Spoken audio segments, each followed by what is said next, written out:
लहानपणीची दिवाळी काही वेगळी असायची का? आत्ता म्हणजे जबाबदाऱ्या फारच वेगळ्या आहेत आणि सगळंच बदललं असेल आता. लहानपणीची दिवाळी कशी असायची? लहानपणी आम्ही म्हणजे आत्ता जिथे सुतारवाडीला राहतो ते मूळ घर आमचं खरं कोलाडला होतं आधी.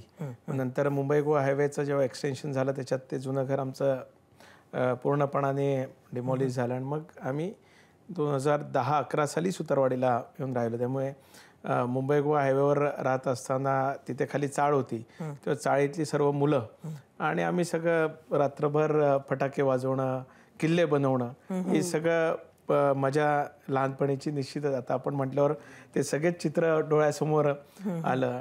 आणि मग महाराजांची मूर्ती आणणं, मग सैनिक शोधून आणणं, जुने ठेवलेले कपाटातले, असं सगळं करून किल्ला बनवण्यापासून ते फटाके मला फॉन्डेस आठवतं, कारण आपली एक्झाम संपलेली असायची दिवाळीच्या वेळेला. तो शेवटच्या दिवशी ती जी फटाक्यांची गन मिळते ती रोल टाकून आणि हे त्याच्यामध्ये चोर पोलीस खेळणं हे आणि किल्ला बनवणं.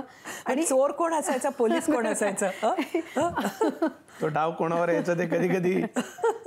पण त्यातला बेस्ट एक्साइटिंग पार्ट असं असायचं की मला आठवते पप्पा आमदार असताना किंवा मंत्री असताना ते एकटे मुंबईत असायचे, आम्ही सगळे गावाला असायचो.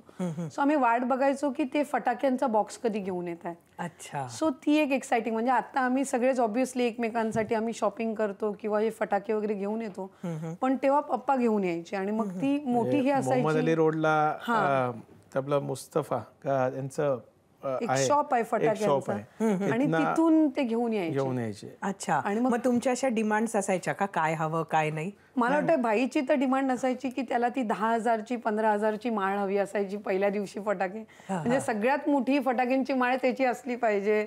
सकाळी 5-6 वाजताच तो सुरू करायचो फटाके वाजवायला. I think I remember that was the most exciting part दिवाळीचा.